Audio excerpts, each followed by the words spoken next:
नमस्कार विद्यार्थी मित्रांनो, संकल्प सिद्धी यूट्यूब चॅनलवर आपलं सगळ्यांचं स्वागत आहे. आता बघा आपल्याला माहिती आहे की 9 नोव्हेंबरला आपली एम-पी-एस-सी राज्य सेवाची परीक्षा होणार आहे. म्हणजे आपल्याजवळ भरपूर टाईम आहे ज्याच्यात आपण आपल्या अटेम्प्टला सुधारू शकतो. तर आपल्याला काय करावं लागेल? प्रॅक्टिस आणि रिव्हिजन. आता या रिव्हिजनला सप्लिमेंट करण्यासाठीच मी करंट अफेअरची सीरीज घेऊन येतोय पर सब्जेक्टची. आता जसं आजच्या व्हिडिओमध्ये आपण पॉलिटीचे जे पण 1 इयरमधले मोस्ट इम्पोर्टंट करंट अफेअर असतील, या सगळ्या करंट अफेअरला आपण डील करू. त्यासोबतच हे मी खूप शॉर्ट आणि क्रिस्प सेशन ठेवणार आहे, की जितकी इम्पोर्टंट माहिती आहे तेच आपण याच्यात डिस्कस करू.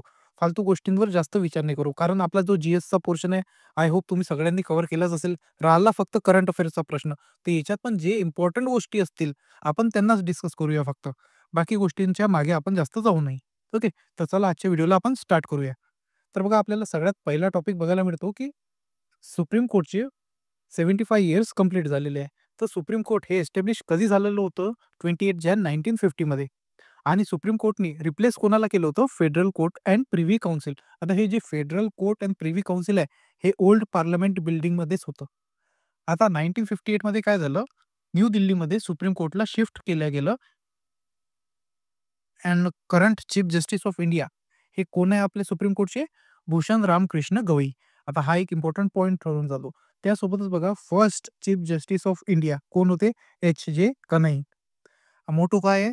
येतो धर्मस्त्यो जय. म्हणजे काय? व्हेअर देअर इज धर्म, देअर इज विक्ट्री. आता हे असे पॉइंट असतात जे इम्पॉर्टंट होऊन जातात. म्हणून मी इथे कव्हर केलेले आहे. जसं मोटो काय आहे? First chief justice of India, current chief justice कोण आहे? आणि रिप्लेस कशाला केलं होतं? जेव्हा आपण 75 वर्ष पूर्ण झालेले आहे सुप्रीम कोर्टचे, तर ह्या काही इम्पोर्टंट गोष्टी आहेत जे तुम्हाला माहीत असणं गरजेचे आहे. आता आपल्याला माहिती आहे की करंट चीफ जस्टिस कोण आहे? भूषण रामकृष्ण गवई. तर आपण यांच्याबद्दलची थोडीशी माहिती घेऊन घेऊ. तर बघा हे कोण आहे? Second Dalit to become the chief justice of India after K G. Balakrishnan. आणि हे कोण आहे? Third member to become the chief justice of India from Nagpur bar council. Okay. तर हा एक पॉइंट आपल्यासाठी इम्पॉर्टंट होऊन जातो. कारण नागपूर बार काउन्सिलमधले हे कितवे आहे? थर्ड मेंबर आहे.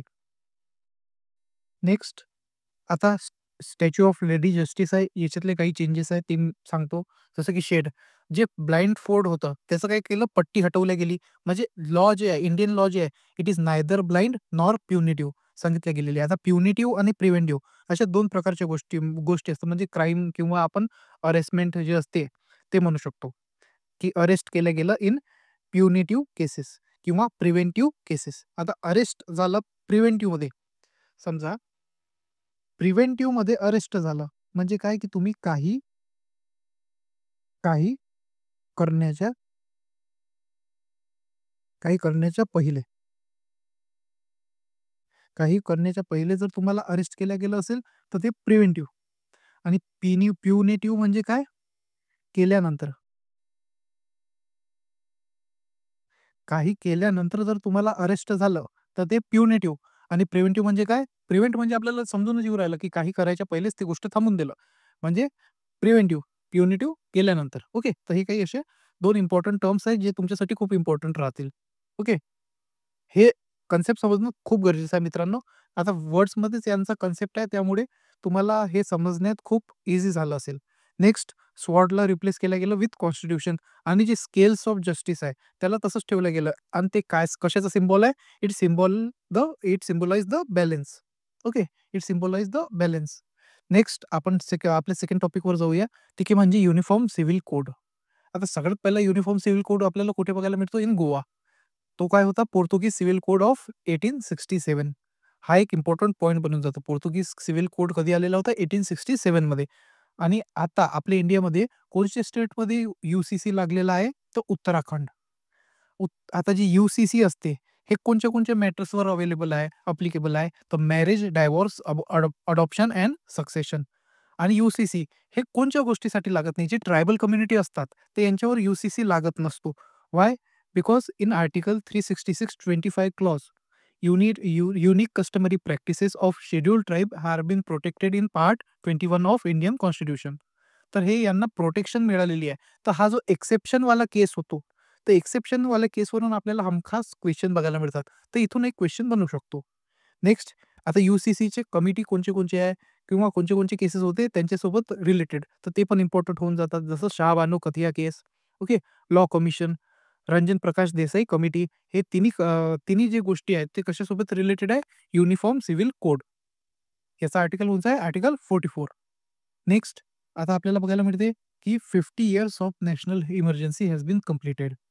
लागली कधी होती? 25 जून 1975 आणि कधीपर्यंत होती? 31 मार्च 1977. प्रेसिडेंट कोण होते तेव्हा? एफ. अली अहमद. आणि कॉन्स्टिट्यूशनल मर्डर डे हा सेलिब्रेट कधी केला जातो? 25 जून 2024 मध्ये आपण हा सेलिब्रेट केला होता. ओके, तर हा एक इम्पॉर्टंट पॉईंट आहे इथं. हा तुम्ही लक्षात ठेवा. इथून प्रश्न हमखास बनेलच. नेक्स्ट आता आर्टिकल इमर्जन्सीचे रिलेटेड कोणते आहे ते आपल्याला माहीत असणं गरजेचे आहे. जसं की 352 याला काय म्हणतात? National emergency. 356 स्टेट इमर्जन्सी आणि 360 फायनान्शियल इमर्जन्सी. आता एक गोष्ट इथे इम्पॉर्टंट हे होऊन जाते की इंडियामध्ये फायनान्शियल इमर्जन्सी हे कधी लागलेलीच नाही आहे. स्टेटमेंट बनवून असं विचारतात ते की इंडियामध्ये आतापर्यंत 3 वेळा फायनान्शियल इमर्जन्सी लागली. तर बिलकुल चुकीची स्टेटमेंट आहे. आतापर्यंत एकदा पण फायनान्शियल इमर्जन्सी जी आहे ते लागली नाहीच. आता नेक्स्ट आहे की 4 member are getting nominated for Rajya Sabha. तर हे 4 मेंबर कोण-कोण आहे? उज्ज्वल निकम हे लॉयर आहे. हर्षवर्धन श्रिंगला हे फॉरेन सेक्रेटरी आहे. सी. सदानंद मास्टर हे केरळमधले बीजेपी लीडर आहे आणि मीनाक्षी जैन हे दिल्लीमधले हिस्टोरियन आहे. तर या 4 लोकांना राज्यसभेमध्ये नॉमिनेट केलं गेलं. आता आपल्याला याच्यासोबतच लोकसभामध्ये नॉमिनेशन ची प्रोसेस माहीत होती. लोकसभामध्ये नॉमिनेट कसं केलं जाते. तर कोणाला करत होते लोकसभामध्ये? अँग्लो इंडियनला. तर याचं सगळ्यात पहिले आपल्याला अँग्लो इंडियनला नॉमिनेट केलं गेलं. हा प्रोव्हिजन कोणत्या ॲक्ट थ्रू बघायला मिळतो? गव्हर्नमेंट ऑफ इंडिया ॲक्ट 1935 आणि या प्रोव्हिजनला रिमूव्ह पण केलं गेलं थ्रू 104 कॉन्स्टिट्यूशनल अमेंडमेंट ॲक्ट 2019 मधून. ओके. तर अँग्लो इंडियनचं जे प्रोव्हिजन होतं for nomination they has been removed. आता आर्टिकल 366 क्लॉज 2 मध्ये कॉन्स्टिट्यूशननी डिफाईन केलं होतं अँग्लो इंडियनला. आता हे काही इतकी इम्पॉर्टंट पॉईंट नाही आहे, पण just as a factual point मी इथे लिहिलेले आहेत. आणि गव्हर्नर काय करतो? स्टेटमध्ये अँग्लो इंडियनला स्टेट लेजिस्लेटिव्ह असेंब्लीमध्ये नॉमिनेट करतो आणि प्रेसिडेंट आपला लोकसभामध्ये. नेक्स्ट हा एक इम्पॉर्टंट पॉइंट येऊन जातो की व्हाईस प्रेसिडेंट हॅज रिझाईन. आता व्हाईस प्रेसिडेंटवर प्रेशर बनवलं गेलं असं म्हणतात आणि त्यांनी हेल्थचं कारण देऊन रेजिग्नेशन दिलं. तर हे असे 4th व्हाईस प्रेसिडेंट होते ज्यांनी रेजिग्नेशन दिलेलं आहे आणि हे 14th व्हाईस प्रेसिडेंट होते. प्रोफेशननी ते लॉयर होते आणि गव्हर्नर ऑफ वेस्ट बेंगॉल होते. आता जे नवीन 15th व्हाईस प्रेसिडेंट आलेले आहेत त्यांचं नाव काय आहे? सी-पी राधाकृष्ण. आता यांनी ऑफिस कधीपासून अझ्युम केलेलं आहे? 12 सप्टेंबर 2025. आणि काही न्यू गव्हर्नरची पण इथे अपॉइंटमेंट झालेली आहे. काही स्टेटमध्ये जसं की गोवा, हरियाणा आणि लडाखमध्ये. तर हे त्यांचे नेम्स आहेत. आता एक इम्पॉर्टंट पॉइंट इथं बनून असा जातो, की जसं गव्हर्नर बघा, त्यांच्याजवळ स्टेट लेजिस्लेटिव्ह असेंब्लीनी एखादं बिल पाठवलं, ते काय करतात रिझर्व्ह करून ठेवून देतात स्वतःजवळ. तर त्यामुळे काय होते, स्टेट लेजिस्लेटिव्ह असेंब्लीला ते बिल पास करायचं असते आणि जे प्रोसेसेस असतात समोरचे, ते फटाफट करायचे असतात. पण गव्हर्नरनी एक वेळा रिझर्व्ह करून टाकलं त्याच्याजवळ, तर ते लवकर या बिलला साइनच करत नाही, असेंट देतच नाही. त्यामुळे कसं प्रोसेसेस डिले होऊन जातात. तर त्यावर सुप्रीम कोर्टने एक डिसिजन दिलेला आहे, की governor need to take decision within 1 to 3 month. याचा रेफरन्स कुठून घेतलेला आहे? आर्टिकल 200 मधून. And if governor has return the bill and it is again pass, then he has to sign it within 1 month. And for president also, what is the provision?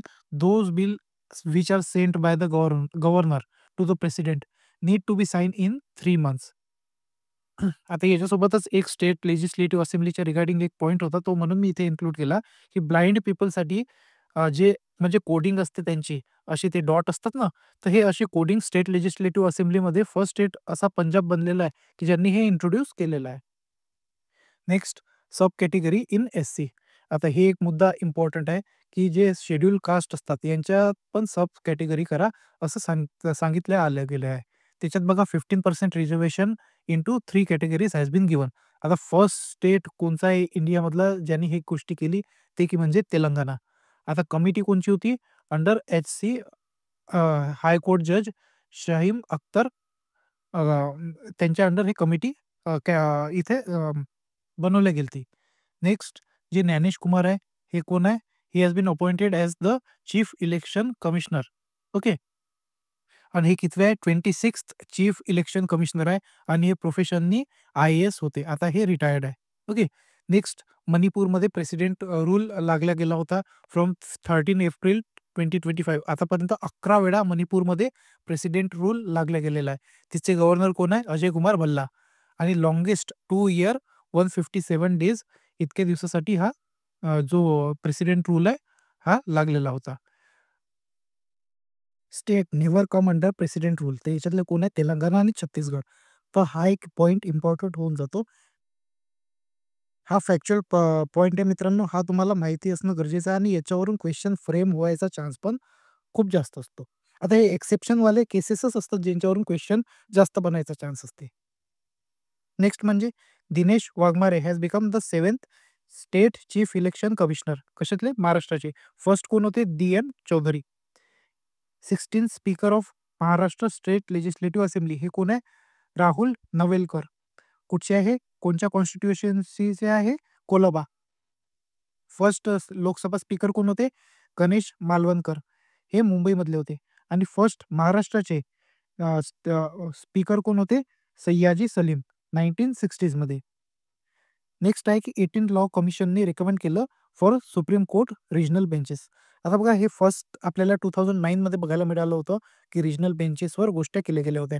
आता article 130 सांगते की supreme court will sit in Delhi or any other such places as chief justice of India will approve or president will appoint. म्हणजे chief justice of India आणि president जिथे appoint करतील तिथे आपला supreme कोर्टचा bench बसू शकतो. तर हा एक इथे इम्पॉर्टंट पॉइंट आहे. आर्टिकल 130 मध्ये हा आर्टिकल इम्पॉर्टंट होऊन जातो. नेक्स्ट आपण बघूया इलेक्टोरल बॉन्ड्स. तर आता सुप्रीम कोर्टने काय केलं? इलेक्टोरल बॉन्ड्सला स्ट्रक डाऊन केलेलं आहे. As it violate article 19A right to information. आता हे इलेक्टोरल बॉन्ड्स जे होते ते फक्त आणि फक्त SBI जे स्टेट बँक ऑफ इंडिया आहे हे सेल करू शकत होते. त्यासोबत त्यासोबतच डिनॉमिनेशन कोणते कोणते होते? 1000, 10,000, 10 लाख आणि 1 करोड या 4 डिनॉमिनेशनमध्ये ते सेल केल्या जात होते. आणि जे SBIमध्ये जे डिपॉझिट फंड येत होतं ते PM रिलीफ फंडमध्ये जात होतं. म्हणजे जे SBIमध्ये आपण पैसे डिपॉझिट करू आफ्टर टेकिंग डिनॉमिनेशन ते PM रिलीफ फंडमध्ये जात होते. नेक्स्ट आहे citizenship amendment rule 2024. It has been passed in 2019. आता कोणत्या मिनिस्ट्रीच्या अंडर आहे? Ministry of home affairs. Exemption कोणाकोणाला आहे? Autonomous council in 6th schedule and area under inner permit line म्हणजे अरुणाचल प्रदेश, नागालँड, मिझोरम आणि मणिपूर यांच्यावर हे चालत नाही. ओके, एक्झेम्पशन आहे यांना सिटिझनशिप अमेंडमेंट रूल्सला. नेक्स्ट आपण बघूया डिजिटायझेशन ऑफ ग्रामपंचायत. तर याची नोडल मिनिस्ट्री कोणची आहे? मिनिस्ट्री ऑफ ग्रामपंचायत. आता बघा मिनिस्ट्री पासून क्वेश्चन हमखास बनतो. या मिनिस्ट्रीजला तुम्ही आठवून ठेवा. एम काय होतं डिजिटायझेशन ऑफ ग्रामपंचायतचं? की एक्सटेन्शन ऑफ PM वाणी scheme. Service to gram panchayat across 37 blocks in Bihar has been introduce. कधी? 2023 आणि 2024 मध्ये. आता PM वाणी स्कीम काय म्हणते? PM WiFi access network interface launch कधी झाली? 2020 मध्ये डिसेंबरच्या. Ministry of communication and information टेक्नॉलॉजीच्या अंडर हे वर्क करते. आणि याचं म्हणजे हे कशासाठी बनवले गेलेले आहे? To enhance the public hotspot. Next postal voting age जे आहे ते 85 इयर्सपर्यंत केलेली आहे की मिनिमम एज जे आहे ते 85 इयर्स पाहिजे. नेक्स्ट आनंदा मॅरेज ॲक्ट हे कोणाच्या सोबत रिलेटेड आहे? सिख कम्युनिटी. तुम्हाला फक्त इतकंच आठवून ठेवणं आहे की आनंदा मॅरेज ॲक्ट हे सिख कम्युनिटी सोबत रिलेट केलं गेलेलं आहे. सॉरी मित्रांनो, थोडंसं गळ्याचा प्रॉब्लेम असल्यामुळे थोडासा आवाजात बदल वाटत असेल तुम्हाला. पण क्वालिटीत काही बदल होणार नाही याची मी गॅरंटी घ्यायचा प्रयत्न करतो. नेक्स्ट आपल्याला बघायला मिळते की विजय सेतुपतींनी एक नवीन पार्टी लॉन्च केलेली आहे तमिलिगा वेट्री काझम. ओके, जर नाव इथे मिसप्रोनाऊन्स होत असेल तर मला कोणाच्या भावनांना हर्ट करायचं नाहीये मित्रांनो. फक्त आणि फक्त एज्युकेशनल पर्पजच्या हिशोबाने हा व्हिडिओ बनवत आहे आपण. नेक्स्ट आपण बघूया प्रशांत किशोर. तर यांनी कोणची पार्टी बनवलेली आहे? Jan Suraaj party from 2 October 2024. Woman reservation in MP has been increase from 33% to 35% in government job. Next की 4 PVTG यांना ॲड केलं गेलं इन शेड्यूल ट्राईब लिस्ट. 4 होते ओडिसामधले आणि 3 होते आंध्र प्रदेशमधले.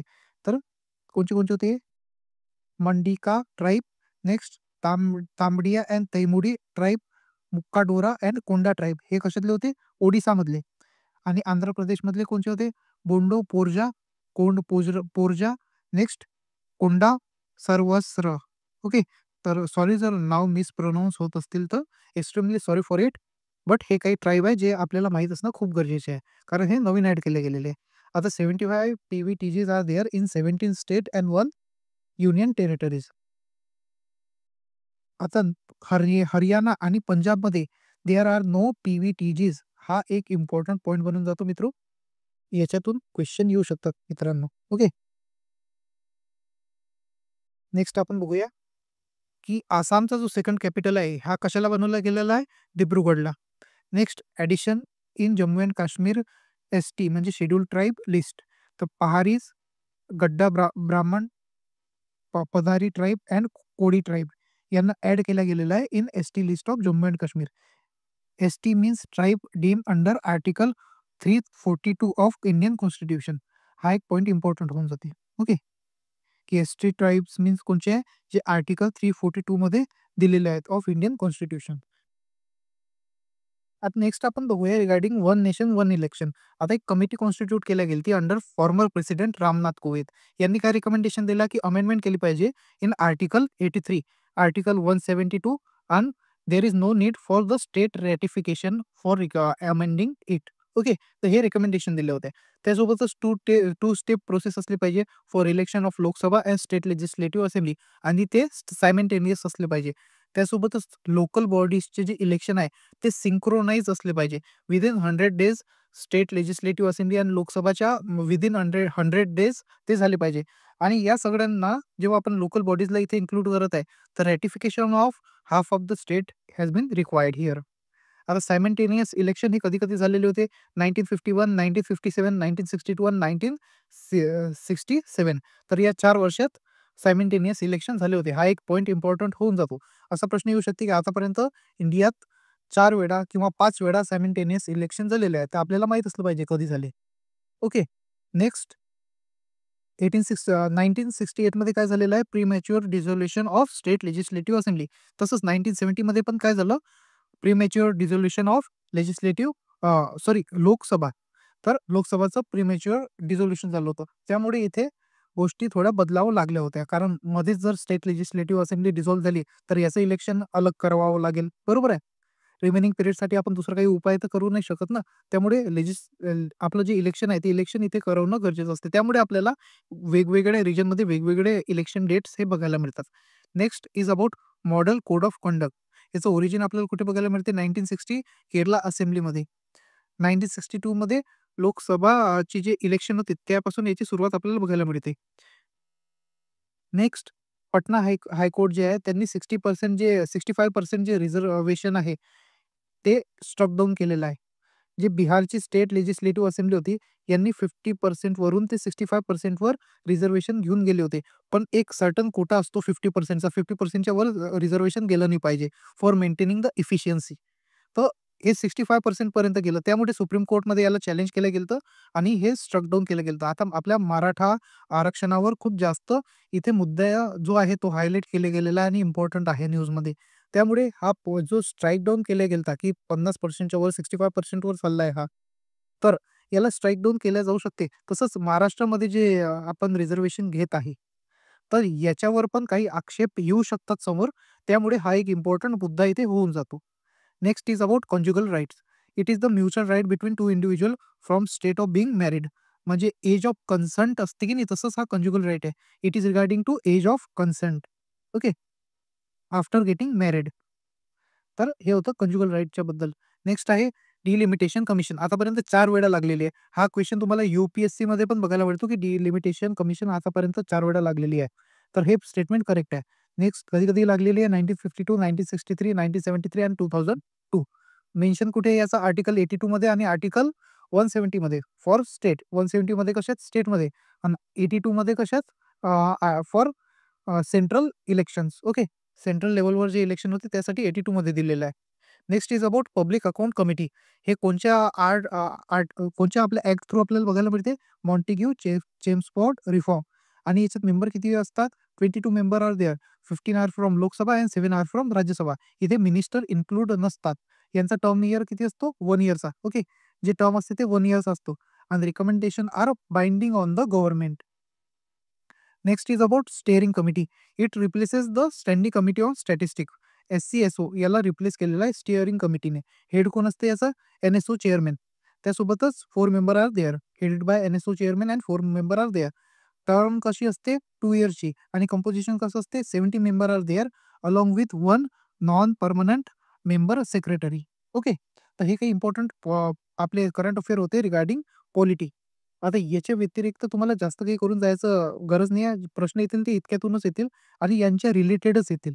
आणि जर तुम्ही या पूर्ण लेक्चरला बघितलं असेल तर मोस्ट ऑफ द जे इंडियन पॉलिटीच्या नुसार करंट अफेअर आहे इम्पोर्टंट, ते आपण या व्हिडिओमध्ये सगळेच कव्हर केलेले आहे आणि त्यांच्या आजूबाजूची इन्फॉर्मेशन पण आपण बघायचा प्रयत्न केलेला आहे मित्रांनो. तर आय होप तुम्हाला सगळ्यांना हा व्हिडिओ आवडला असेल. त्यासोबतच जर तुम्हाला हा व्हिडिओ आवडला तर या व्हिडिओला लाईक आणि चॅनलला सबस्क्राईब जरूर करा. जेणेकरून आपल्याला मोटिव्हेशन मिळत राहील आणि आपण या चॅनलवर असेच क्वालिटी कंटेंट अपलोड करत राहू. तर भेटूया मित्रांनो पुढच्या नेक्स्ट व्हिडिओमध्ये.